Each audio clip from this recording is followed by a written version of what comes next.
А, Виждате ли го всички? Да, добре. Темата, която съм избрал за днеска, от която размишлявам тук в последната седмица, всъщност и за някои от тези проблеми доста по-дълго, съм я озаглавил довършване на жетвата.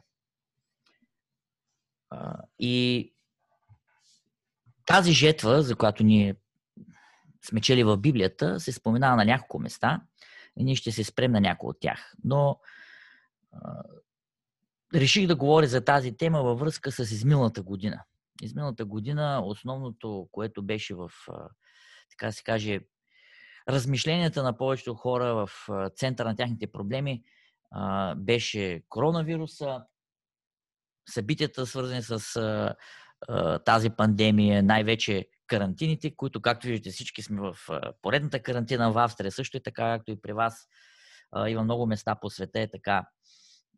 Което води естествено и до размисъл за това, не попречи ли това твърде много на нашата работа като адвентен народ да проповядваме Евангелието за разпространение на тройната ангелска вест. Ние сме си вкъщи, стои си вкъщи, срещаме се с един или двама човека, много рядко, най-вече в професията си, ако някой работи от къщи, въобще с никой не се среща. И как може да се срещаме с хора, как може да говорим на хора, как може да разпространяваме тройната ангелска вест. Това е важен въпрос, който е свързан индиректно с тези събития. И ще се промени ли нещо, ще се подобрят ли, какво трябва ние да евентуално да напаснем, за да продължим това и да довършим това дело, а именно за да озрее жетвата, за която говорим. И така, каква е тази жетва, за която ние може да говорим от Словото? Какво е тази жетва? Ще прочета един стих, който се намира в Лука 10 глава, 2 стих. Трябва да го виждате на екрана. Там се твърди следното. И им каза, жетвата е изобилна, а работниците малко. Затова молете се на господаря на жетвата да изпрати работници на жетвата си. От тази притча ние разбираме, или по-скоро това изказване на Исус, след малко ще разгледаме някои негови притчи, разбираме, че има една жетва, за която трябва да се работи и трябва да бъде довършена и трябва да се молим Господ да изпрати повече работници, за да се приключи тази работа. В едно друго място, в Йоан 4 глава, 35 стих, попадаме на една друга история, където Исус се среща с една жена покрай Якововия кладенец. Вие знаете разговор с самарянката и нейните проблеми, които Исус разкрива. Тя е убедена, че Исус е пророк. Това нещо е без съмнение за нея и тя отива в града да доведе повече хора да видят Месията, когато тя е открила. През това време идват учениците, вие знаете от историята, предлагат му нещо за ядене, Исус казва, че той не е гладен. Де-факто, те си мислят, че той от някъде другаде е взел да яде, обаче Исус въобще не говори за физическа храна. И стига до този стих, когато им говори пак за жетвата. И казва тук в Йоан 4 глава, 35 стих. Не казвате ли още 4 месеца и жетвата ще дойде? Ето казвам ви, повдигнете очите си и вижте, че нивите са вече бели за жетва. От контекста разбираме, че физическата, реалната жетва е била много далеч. 4 месеца още, това е повече от един сезон. Но Исус им казва, повдигнете главите си и вижте, че нивите са бели за жетва. Какво са могли да видят учениците, след като не е било време за жетва? Ами именно тези хора, идващи от Самарянския град, водени от тази жена, са жетвата, за която Исус говори. Това, което ме прави впечатление, е, че още тогава Исус казва на своите ученици, че нивите са бели за жетва. Това е 2000 години назад в историята на християнството. Още тогава нивата е озряла. Но жетвата трябва да се обере, трябва урожае да се довърши. И така, ние сме в процеса на тази работа. И както виждаме сега в променените условия, може би се чудим как ще продължи тази работа напред. Ще имаме ли възможност, няма ли да бъдем все повече и повече затруднявани, какво можем да подобрим. За тази жетва в края, вече за нейното довършване, се говори в Откровение 14 глава, 15 стих също. И друг ангел излезе от храма и викаше със силен глас на този, който седеше на облака: прати сърпа си и жени, защото е настанал часът да женеш, понеже жетвата на земята е презряла. Тук този, който е на облака, е безспорно сам нашия Господ Исус Христос и Той е, който ще прибере тази жетва. Виждаме го тук на облака, така както учениците го изпратиха последно, когато се разделяше с тях. Така че темата за жетвата се простира през целия Нов Завет. От времето на апостолите, когато бяха с Исус на тази земя, до второто пришествие. В една притча Исус обяснява нещо повече за жетвата. Матей 13 глава, 39 стих го казва това. Неприятелят, който ги пося, става въпрос за плевелите, е дяволът. Жетвата е свършекът на света, а жетварите са ангелите. Как може края на света да озрее за женене? Каква е тази жетва, такава чудна жетва? И ние с какво може да помогнем да се приближи края на света? Това свързано ли с тройната ангелска вест? Всичко това са въпроси, които надявам се сега ще успеем да си отговорим до края на това време, което имаме заедно. Приключването на жетвата е описано, вече разбрахме в Откровение 14 глава, но преди да го разгледаме подробно, искам да нахвърля за така 10 на 15 минути, не повече, надявам се,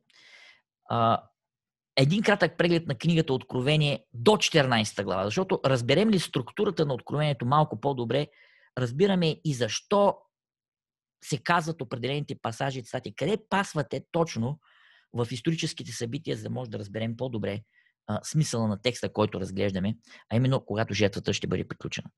Книгата Откровение има една структура, която наподобява много на службата в светилището и по-специално това, което е описано в Левит 16 глава.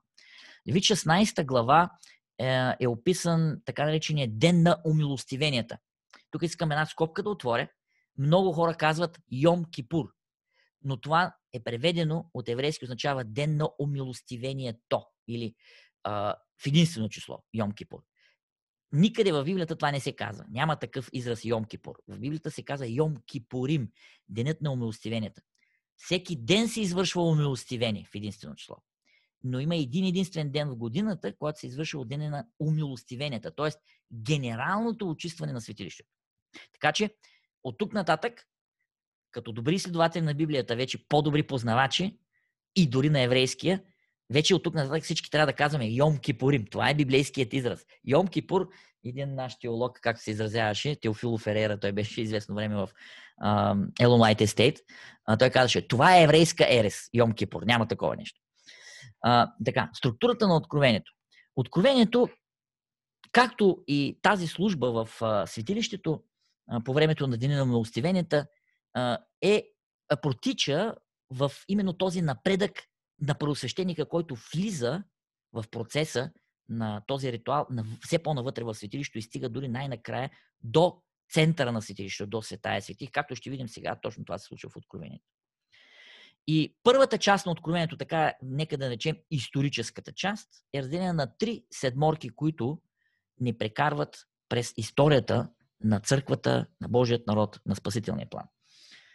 Като погледа на Йоан постоянно се сменя между небето и между земята. Откровението така ни движи. Започва в небесна сцена, вижда се нещо от небето, след което се прехвърляме на земята и там се разглеждат историческите събития. В една седморка. 7 вести към църкви. След това идва пак поглед към небето, небесна сцена. След това пак Йоан бива прехвърлен на земята. Следва следващата седморка от печатите, където се разглеждат неща, пак се случват на земята. След което пак погледа му се връща на небето и така постоянно имаме това. Представете си го, както сега тук всички сме с компютрите вече, понеже това е новата реалност. Горе на компютъра имате едно меню много често. Поне при моя Mac е така, сега Windows е малко по-различен, но горе имате едно меню. Като натиснете нещо на менюто, веднага се отваря едно подменю. Нали? И така е Откровението. Отива в небето Йоан, нещо се случва и штрак се отваря едно подменю. И се случват неща.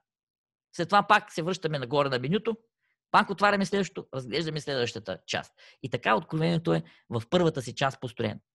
Затова започва с сцена от небето, където виждаме Исус като небесния първосвещеник. И в деня на умилостивенията, първото нещо, което виждаме е първосвещеника пренася жертва за себе си, за своя си дом. Първо виждаме първосвещеник.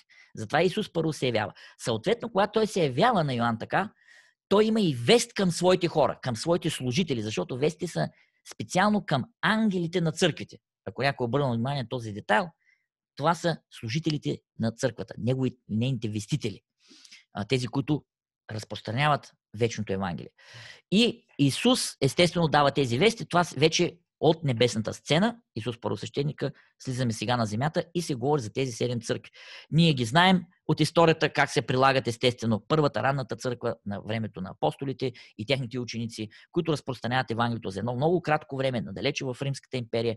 Но това естествено води веднага и до преследвания, което е веста към Смирна, където се пренася жертва де-факто. Нали, това е веста към Смирна. Значението на тази вест е именно такова. Църквата бива гонена, което и води до следващия етап, а именно когато църквата се съединява с държавата.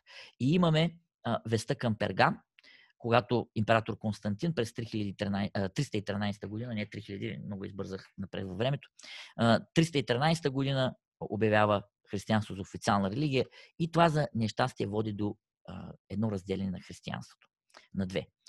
Което не след дълго, след известно време, води и до пълната хегемония на официалната църква в Европа, което е веста към Тиатир. И настъпва тъмното средновековие, за което всички сме чели от историята, то така е озаглавено буквално. Тъмното средновековие, един западнал период в историята на човечеството. Цивилизацията тръгва назад буквално. И в края на този период, малко преди да приключи, Бог дава една светлина в края на тунела, а именно веста към Сардис, където идва реформацията. Мартин Лутер, Калвин, Цвингли, по-късно Джон Уесли, съответно, но всички тези хора на реформацията постепенно изкарват истината на светло. Светлината се увеличава, библейската истина се изважда на показ. Така се каже, от затвора, в който е била държана за толкова дълго време. И този период приключва окончателно с нанасенето на раната на католицизма по времето на Френската революция, след което идва периода на Филаделфия, която са големите християнски пробуждания преди да дойде самата адвентна вест.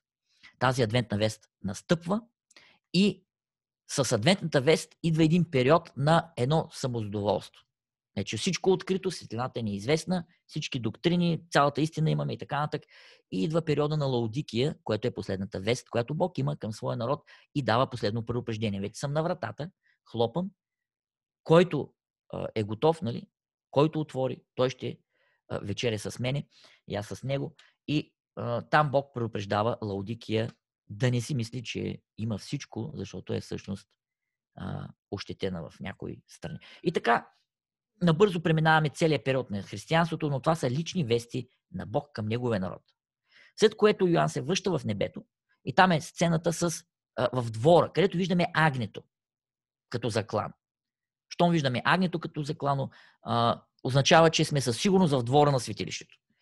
И там се вижда, че има една запечатана книжка. Йоан плаче за тая книжка, казано се, но нали, лъвът от Юдовото племе, като се обръща, вижда, че това е агнето, нали, той ще отвори тази книжка и тя започва да бива отварена. Първия печат е един бял кон, което съответства на веста към Ефес. Това е Божието слово победоносно.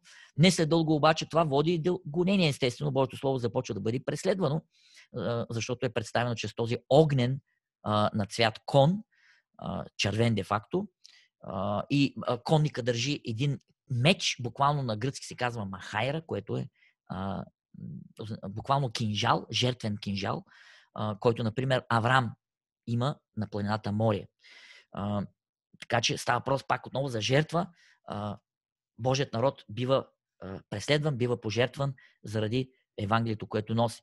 Което съответно води и до следващата стъпка, именно от плана на Сатана, да опорочи всичко и да превърне Божият народ в точно противоположното му, именно черния кон, който показва как Божието Слово отива на заден фон и напред излизат човешките поучения, традиции и Божието Слово бива изтикано и постепенно напълно избутано, унищожено и църквата се превръща в една организация на церемонии, ритуали, но не и на Библията.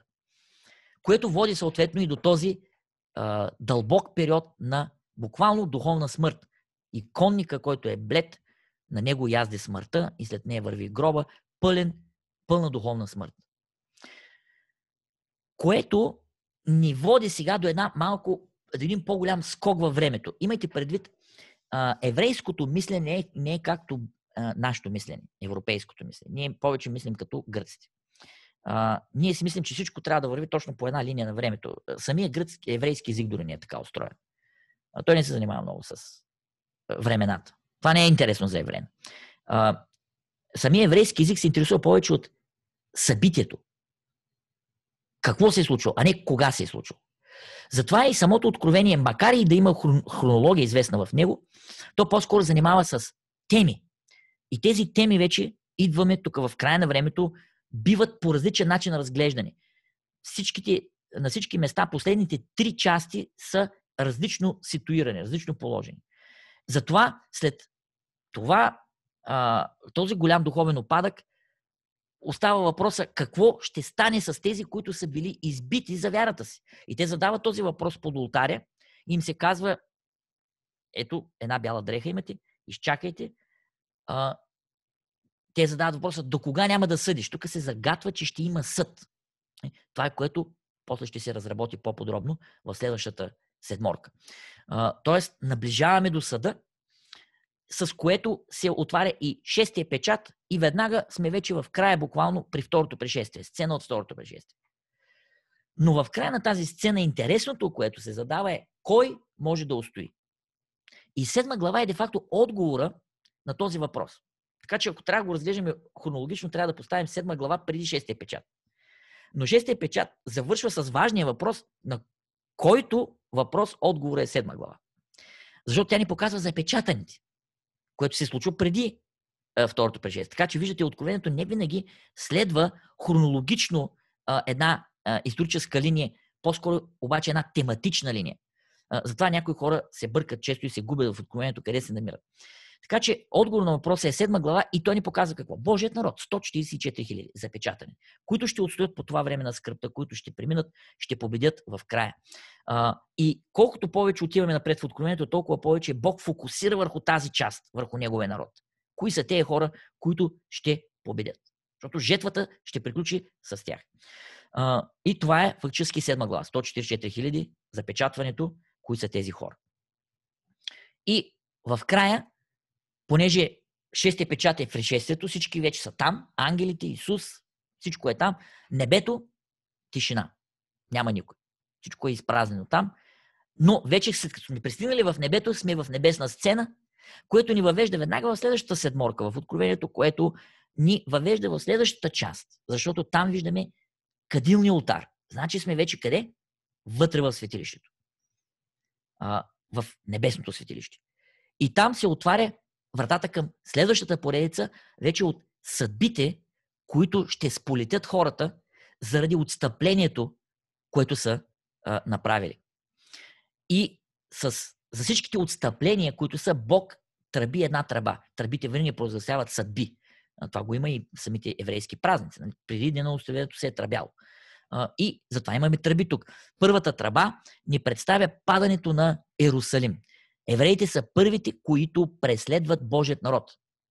И първата съдба се излива върху тях. Йерусалим е унищожен, храма е разрушен, римляните го разрушават. Но не след дълго, самите римляни са главната, така да се каже, сила, която преследва християните. Специално по времето на Диоклециан, императора Траян, Нерон започва цялата работа, но и други императори малко или повече преследват църквата, след което се стига и до падането и на Рим. Вавилон, който фактически бива унищожен. Духовният Вавилон. И Рим пада, това е втората тръба, след което ни се показва с третата тръба и обаче една друга трагедия. Духовният отпадък или унищожаването на духа вътре в църквата, което кореспондира именно с това време на опадъка, когато след всичките тези гонения, преследвания, Иерусалим пада, Рим пада, обаче и духът бива също съборен. Църквата остава без Божия дух, което води съответно и до този пълен опадък и духовна смърт, която имаме чрез четвъртата тръба. Именно това пълно идолопоклонство, което навлиза в църквата. Църквата престава да представлява нещо подобно на Библията, по-скоро повече на едно идолопоклонствено езичество. Затова и четвърта тръба. След което най-трудните тръби, може би в Откровението, 9 глава са 5 и 6 тръба, но според мен това са 5 тръба, представя времето на хуманизма и рационализма. Като отговор на пълната хегемония на католицизма в Европа, хората се просто отвръщават от религията и отиват в другата крайност. Напълно отхвърлят вярата в Бога и религията. Идваме до времето на така се каже, така нареченото пробуждане, така го наричат хората. За мен обаче е друг вид тъмнина, където се заряждат първите атеистични идеи, нали, стига се до Френската революция. Това е времето на хуманизма, на рационализма, което отваря врата и за шеста тръба. Това са много важни играчи в края на времето. Тук, ако искаме да разбираме добре тези неща, трябва да се занимаваме с Даниил 11 глава, Северни и Южни цар. Но това не е нашата тема сега. Шеста тръба не представя навлизането и на спиритизма като много важен играч в края на времето. И той ще изиграе много важна роля, защото царете ще бъдат излъгани три нечисти духа, подобни на жаби. Това е Армагедон. В 16 глава на Откровението е тази роля на спиритизма, която ще има в последното време. Така че и спиритизма ни бива представен като така да се каже съдба, наказание, което сполетява хората. Всички тези неща се стоварят върху хората като проклятие буквално. Тези тръби ги провъзгласяват. Което ни остава седмата тръба, но преди да стигнем до седмата тръба, понеже сме стигнали до всичките тези нещастия, пак Бог се обръща към своят народ и 10-та глава на Откровението ни представлява тази книжка, разгърната книжка, която ни показва адвентната вест и голямото разочарование последвало след изследването на книгата на Даниил, но в края на това разочарование се казва, няма страшно, пак ще проповядваш много племена, народи и езици. И като резултат от адвентното движение идва откриването на една много важна вест и това е вестта за светилището. Затова 11 глава на Откровение започва с светилището и неговото измерване. Адвентистите започват да се занимават с светилището, какво представлява то. И тук може да кажем, че пълната истина вече е достигната по отношение на основните учения на Библията. Ние като адвентисти нищо ново не сме измислили, освен доктрината за светилището. Това е нашия принос. Или той не е наш, това е благодарение на Божията намеса. Християните са разбирали напълно погрешно тази идея, затова и са сбъркали с очакванията си, че очистването на светилището ще представлява второто пришествие. А всъщност това е представлявало нещо съвсем друго. Затова и светилището се открива в 11 глава, то се измерва. Двамата свидетели свидетелства, това е следващата част. Фактически. Тоест има едно по-разширено разглеждане на Божият народ и неговата важна роля в края на времето. Тези двама свидетели, нали, не се представят пак, както казах, това не е всичко хронологично. Тук ни връщат нещата малко назад. Цялото преследване на Божието Слово, на двамата свидетели, на Божите пророци, през средновековието и ни довежда до края на времето, когато стигаме до седмата тръба, която ни отваря храма най-вътре и се вижда ковчега на завета. Значи вече сме къде? Най-вътре. Стигнахме до Светая светих.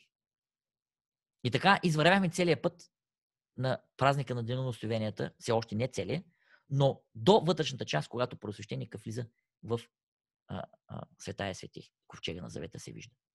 И понеже сме вече в светилището, ние сме на небето и следващата поредица е тук това, което ни интересува.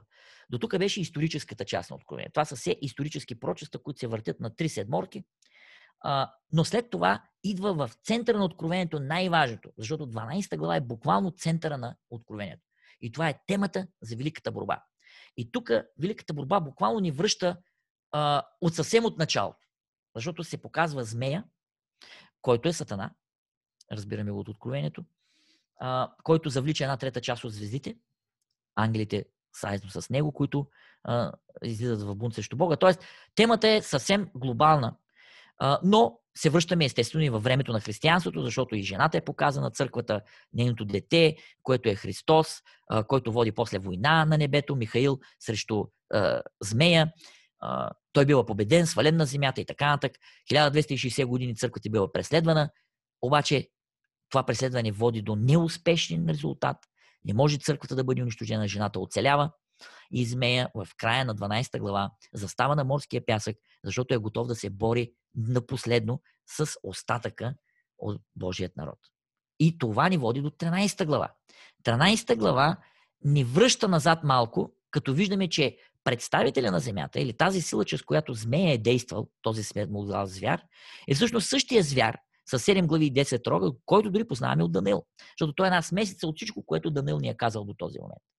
И този звяр, разбираме, че е същия звяр, който през цялата тази хегемония на католицизма е управлявал, но той получава смъртоносна рана и идваме до втория звяр, който е времето, в което ние сега живеем. И този втори звяр ще подбуди всички да изградят един образ на първоначалния звяр. Това е този нов световен ред, който се приготвя вече от доста дълго време и в който вече сме навлезли, доста надълбоко бих казал, и който ще ни доведе до едно подчинение на Антихриста. Или ще се поклонят хората на Бога, или на Антихриста. Което отваря въпроса за ролята на Божия народ. Затова и 14 глава е разделена на тези три части. 14 глава ни връща отново към темата за тези, които сега ще се борят с тези сили на злото в края на време. 144 хиляди. Затова 14 глава започва с тях. 144 хиляди ни се показват отново, запечатаните. Показват, че те са победители, те имат една уникална опитност, пеят песента на Моисей, на Агнето. Никой не може да пее тази песен, освен тях. И ни се показва каква е тяхната задача. Тяхната задача е представена от стих 6, а именно тройната ангелска вест. Това е вестта, която те имат да разнасят във времето, в което се намират. Това са трите предупреждения, които Бог дава на целия свят. И за да бъдат дадени тези предупреждения, няма кой друг да го направи, освен неговия народ. Естествено, това е нашата задача. И ние сега се чудим във времето, в което сме, как тази задача може да бъде довършена. С тези карантини, с всички тези промени, богослужения дори нямаме нормални. Как да говорим на хората? Но за мен това е една от главните грешки, за която сега ще поговорим малко в края. И жетвата идва като крайния резултат. С тези 144 хиляди, които биват запечатани, подготвени, тройната ангелска вест прогласена, това са последните предупреждения, които Бог дава, който вече не се ли съобрази с тези вести, или получава печата на Бога, ако се съобрази, ако не, получава белега на звяра, средно положение няма. И идва жетвата. Нека да я погледнем сега тази жетва, защото говорихме доста дълго за самото откровение и неговата структура, но не е лошо да прочетем самите стихове за жетвата, която описана. Всъщност разбираме, че са две жетви в края. Откровение 14 глава от 13 стих чета надолу. И чух глас от небето, който казваше: напиши: блаженни мъртвите, които от сега нататък умират в Господа. Да, така казва Духа, за да си починат от трудовете си, защото делата им ги следват. И видях, и ето бял облак, и на облака седеше един, който приличаше на човешкия син, и имаше на главата си златен венец и в ръката си остър сърп. Аз ще се върна в края на 13 стих, защото той е много ключов тук. Но 14 стих ни показва човешкия син с сърпа, значи сега ще се събира оружие. Жетвата вече е озряла, окончателно това ще се приключи. И друг ангел излезе от храма и викаше със силен глас на този, който седеше на облака. Значи има втори ангел сега. Нали? Това е Исус, е първия, който ни се показва. Той е на облака с сърпа. Излиза сега един ангел от храма. Но там никой вече не може да влезе, както ще разберем. В 15 глава това ясно се казва. Прати сърпа си и жени, защото е настанал часът да жениш, понеже жетвата на земята е презряла. И онзи, който седеше на облака, хвърли сърпа си на земята и земята беше ожъната. Исус събира своята реколта, неговите си. Първите плодове за Бога и за Агнето. Тези 144 хиляди. Те са първите плодове. И друг ангел излезе от храма, който на небето, като и той държеше остър сърп. Сега имаме друг сърп. Друг ангел обаче. Това не е Исус. Това е втори сърп за втора жетва. И още един ангел, сега имаме трети ангел дори, друг, който излиза, имаше власт над огъня, излезе от олтаря и извика със силен глас на този, който държеше общия сърп. Извинявам се тук. чувам нещо, което... Аха, да. Нещо се е пуснало и аз викам, някой ми говори тук в ушите, пък това моя компютър ми говори. Така. И още, така, излезе още един ангел, който имаше власт над огъня, излезе от ултаря, извика със силен глас на този, който държеше още сърп, като каза: прати още си сърп и обери гроздовете на земното лозе, защото гроздето му е вече озряло. Това е втората жетва. Но тя е по-неприятна, защото това сега не е жито, това е грозде. Което малко звучи странно, защото никой не бере грозде с сърп, но символиката е важната тук, не толкова инструмента, с който се работи реално. И ангелът хвърли сърпа си на земята, обра земното лозе и хвърли набраното в големия лин на Божията ярост. И линът беше, това ни напомни на Йоел, за онзи лин, който си говори, който ще бъде изтъпкан. И линът беше изтъпкан вън от града. Помните ли Исус къде беше убит? Много хора, като бях в 2019 година, в началото от февруари, бяхме с съпругата ми в Йерусалим и видяхме как всички хора се покланят в тези църкви, там където се вярва, че е Божия гроб, че плочата, на която Исус е бил положен, Голгота и така. Това са едни църкви фактически, където хората минават там през различни места и се целуват разни плочи, камъни и прочи и така нататък. Но това е вътре в Йерусалим. И Исус умря вън от града.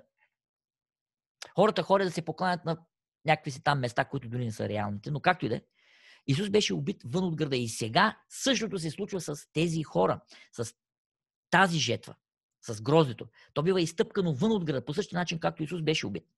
И кръв потече от лина и стигна дори до юздите на конете на едно разстояние от 1600 стадии. За конете се говори в тръбите, но не е важно сега да ги разглеждаме, защото символиката е твърде сложна там и няма да има време за това. Но отговор на Бога е просто кръвопролитие. Тези хора биват унищожени. Това е второто пришествие. Божият народ бива прибран, неговите хора преобразени, живите, мъртвите биват възкресени, също преобразени и те биват грабнати и идват при Бога да са в Неговото царство. Това са Неговите плодове. Другата жетва, гроздето, бива изтъпкано, всички биват унищожени. Това е жетвата, за която се говори в Откровението. Но искам сега малко да говорим за озряването на житото, защото това е по-важното, което ни интересува.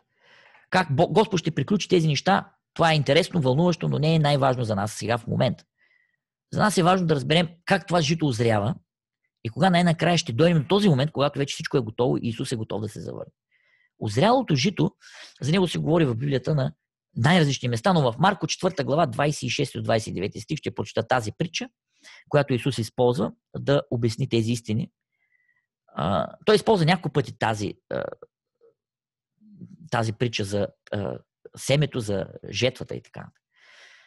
Тук се казва в Марко 4 глава: и каза: Божието царство е като когато човек схвърли семе в земята. И спи, и става нощ и ден.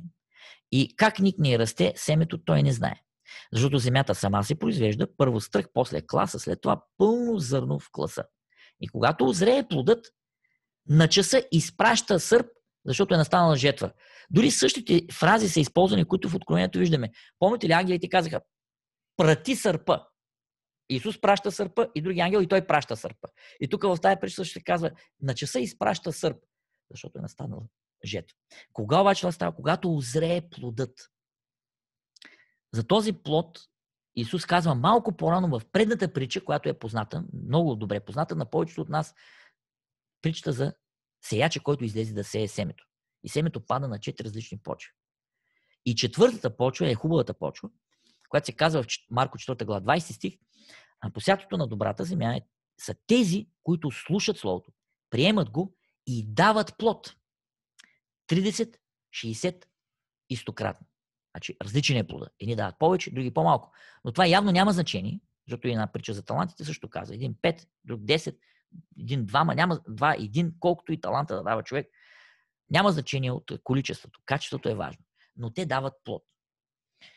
И сега аз казах в началото, в времето, в което ние живеем, проповядването на Тройната ангелска вест, ние често е свързваме с проповядването, с говоренето. Но нека да се върнем на този стих в Откровение, 14 глава 13 стих. Аз ви обещах, ще се върнем на него, защото той е много ключов в тази глава за жетвата. 13 стих твърди следното: И чух глас от небето, който казаше: напиши: блажени мъртвите, които от сега нататък умират в Господа. Да, казва Духът, за да си починат от трудовете си, защото делата им ги следват. Делата на вярата са този плод, който Бог очаква. Но какво означава това? Дали делата на вярата са говоренето, за което ние често споменаваме, за което ние говорим? Ние говорим често за говорене. Това е за нас проповядането на тройната ангелска вест. Но ние не правим нещо по-голямо и по-различно от това, което фарисеите са правили по времето на Исус. И те познаваха Словото, знаеха доктрините и можеха да цитират Библията на Исус, можеха да говорят много добре от Словото. Не толкова като Исус, естествено. Исус беше на съвсем друго ниво, но и те бяха познавачи на Библията. И ние като адвентисти сме познавачи на Библията. Но до тук свършва нашият адвентизъм. Това за мен не е плода на вярата. Има един много хубав цитат, аз не съм го сложил тук, но всеки от вас или го знае, или ще си го припомни. Елън Уайт казва, че единствено Исусовия метод е начинът, по който ние ще имаме успех. Исус работеше по 3 главни начина на тази земя. Това е неговия метод. И това е, може би, най-важното, което сега трябва да запомним от това наше разглеждане. Исус проповядваше. Това нямаме грешка тук. Евангелизации, проповеди и така нататък. Говорим. Сега малко покрай COVID умърлушихме носове, защото това стана много трудно изведнъж. Но това е единствената ни карта, която играем. Това е единствения ни кос. Проповядването. Исус проповядваше. Но знаете ли, той правеше други 2 важни, ако не и по-важни неща. Исус изцеляваше, помагаше на хората в страдания, тяхните немощи. И Исус обучаваше своите ученици. Времето, в което той не прекарваше с народа, го прекарваше със своите ученици, за да ги подготвя, да ги учи, обясняваше им притчите, получаваше ги, подготвяше ги да бъдат тези, които ще носят по-нататък факела, защото на тях ще се изгражда църквата след това. И знаете ли, няма нищо случайно. С появата на Адвентното движение Бог ни дава тези 3 задачи. Проповядвайте тройната ангелска вест. Това е проповядването. Но това е една част от това, което Исус правеше. Само да бъдем проповедници и проповеди да изнасяме, и библейски часове, и да говорим. Това всички адвентисти го могат.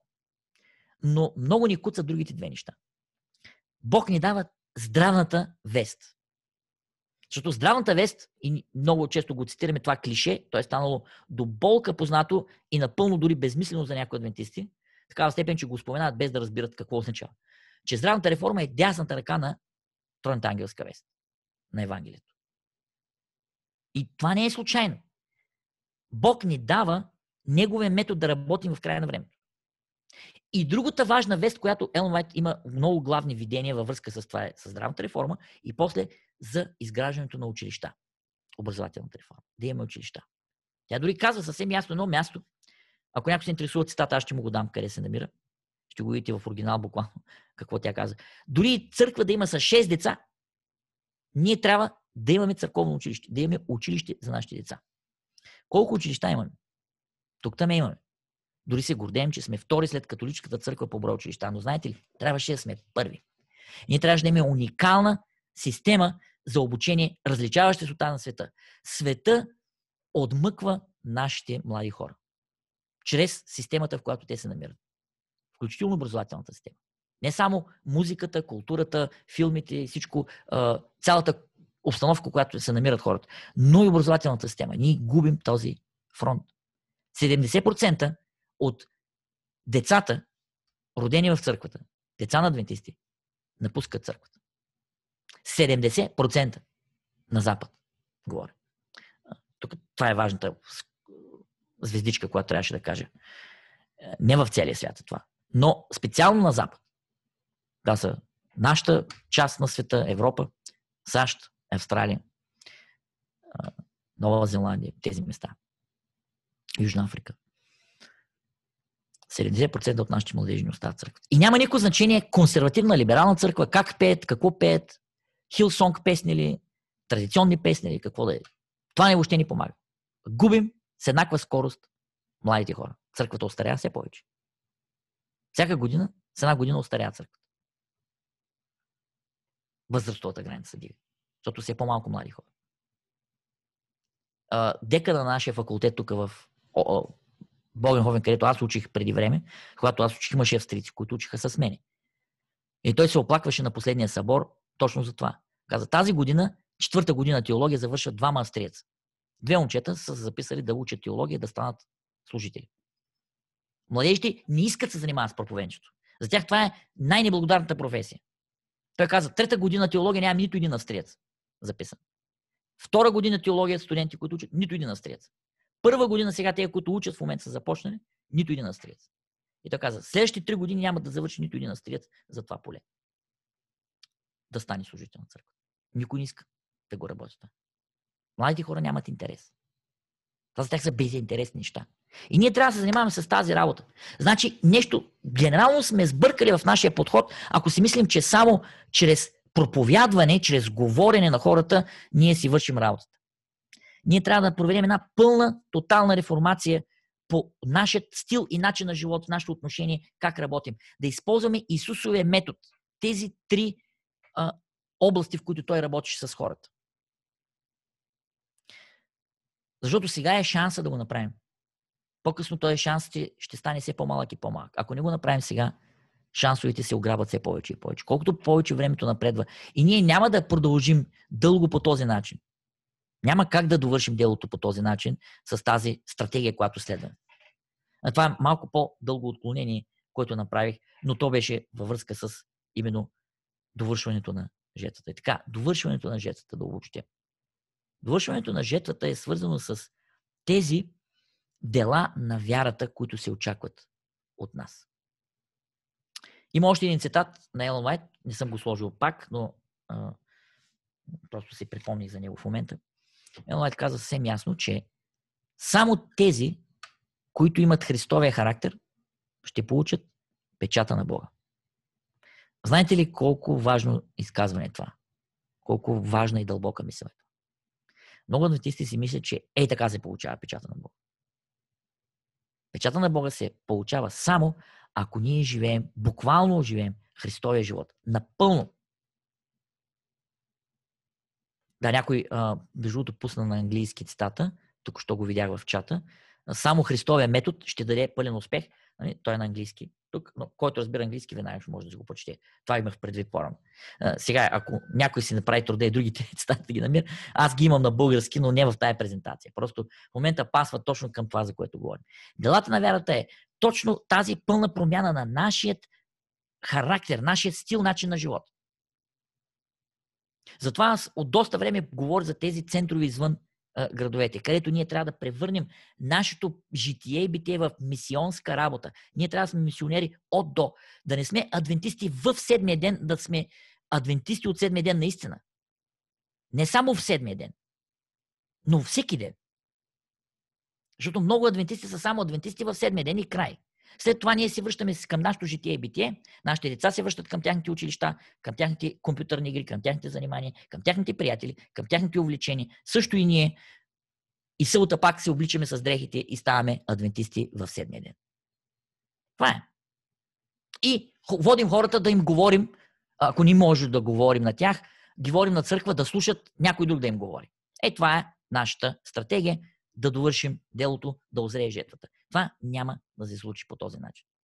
И виждаме сега с тази карантина как се осуети набързо цялата нашия план. Защото ние играем само една карта, един кос. Да говорим на хората. И сега като ме заключиха вкъщи, аз сега прави го това. Как ще стане? Трябва пълна реформация на живота. Исус отиваше при най-отритите в обществото. Има една притча, аз не съм я включил тук, но тя обяснява много добре за делата на вярата, за които говорим. Исус завършва с тази притча в Матей 25 глава. 25 глава започва с притчата за дете девици и после идва тази притча след това за овцете и козите. Знаете ли, кои са овцете и кои са козите? Овцете са тези, които остават дясно, те са спасените. Козите са тези, които не са спасените. Знаете ли какво ги различава? Едно нещо. Всички те трябва да правят една и съща работа, една и съща дейност. Едните са я правили, другите не са я правили. Това е което ги различава. Едните са го правили, другите не са го правили.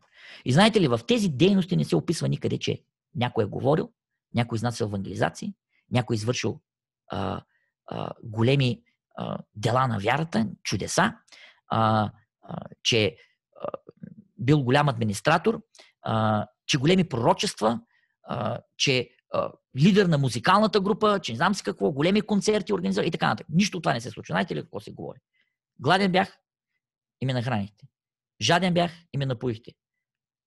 Без подслон бях и ме подслонихте. Затворен бях и ме посетихте. Затворниците са най-отритните хора в нашото общество. Никой не ги иска, никой не ги търси за нищо. Ние трябва тях да посещаваме. С тях трябва да работим. И с всички тези други хора, с проститутките, с бирниците, с тези, които Исус общуваше, той беше при тях. Той казваше, аз няма нужда да се занимавам с здрави хора, с хора, които нямат нужда от спасението. Аз съм дошъл да търся загубените овце. При тях отивам. Те, които са намерени, те са тук. Исус е там, при тези хора. И това е нашата работа. Но за да можем това да го постигнем, ние трябва да преосмислим цялата си мисионска стратегия. Защото ние трябва да реформираме напълно нашия начин и стил на живот. За да може да се превърнем в медико-мисионери учители. Защото Исус беше точно това. Той беше мисионер, лечител и учител. Това е Христовият метод. И изграждането на мисионски центрове извън градовете, за което преди време ви говорих, пък и други теми имам по този въпрос, но да не съм като Мирча Кришан, сега се връщам на същото, нали? Но то е тясно свързано с тази идея. Довършването на жетвата ще стане само когато ние преживеем тази пълна реформация, промяната, Христовия характер се отрази в нас. И това съвсем ясно се казва в 14 глава, защото ако погледнете 14 глава, се вижда какви са тези хора. 14 глава, 4 и 5 стих ни го казва. Те следват агнето, където отива. Знаете ли какво означава това? Това означава да си Христов последовател. Защото агнето, където отива, ти какво правиш? Следваш го. Ти си последовател. Стъпките му. Ние трябва да правим точно това, което Исус е правил. Същият метод, същия начин на работа. В устата им не се намери лъжа. Те са непорочни. Христовия характер. Напълно променени хора. Така Исус в условията на греха, хора, които са склонни към грях, ще успее да победи чрез своя дух в своя народ, да отрази Божият погубен и унищожен образ от 6000 години грях в последното поколение, тези 144 000, които ще бъдат запечатани. И така ще озрее жетвата, ще победим окончателно и тя ще бъде готова да бъде събрана и едната и другата жетва. Исус ще дойде тогава и ще сложи край. Но той все още чака ние да влезем в крачка с неговия план. Обаче ние 150 години и повече кретаме и си мислим, че правим нещо, но всъщност нищо. Тази статистика направихме в нашия съюз, тук Австрийския съюз, преди няколко месеца бяхме на събиране, проповедническо събиране. Прегледахме статистиката за последните 60 години. Разделихме ги по 20 години. Последните 20, предните 20 и предните 20. Върнахме се много назад във времето. И го установихме. Няма никакво значение. Постоянно е така, надолу. И разбрахме, че това е така навсякъде. Америка, либерална църква, консервативна църква, няма значение. Защото всички губим заради едно и също нещо. Дали сме либерални, дали сме консервативни, каква музика свирим, какви богослужения имаме ли ги, нямаме ли ги, какви дейности, какви евангелизации, сателитни, несателитни ли, по Zoom, по каквото и да правим, няма никакво значение. Ние губим тази война, защото Сатана ни побеждава точно там, където ние сме се отказали въобще дори да водим тази битка. Да имаме санаториуми, да имаме училища, да работим с нашите деца, да се превърнем в живи мисионери, в цялостния ни живот. А не адвентизма да ни бъде хоби в един ден от седмицата в събота. Това е, което общо исках да кажа във връзка с тази тема за довършването на жетвата. Бог да ни даде мъдрост да размишляваме върху тези теми и наистина да бъдем между тези, които ще имат пълно зърно в класа. Дали 30, 60 или 100, без значение, но които ще допринесат този плод, който Бог чакал толкова време. Амин.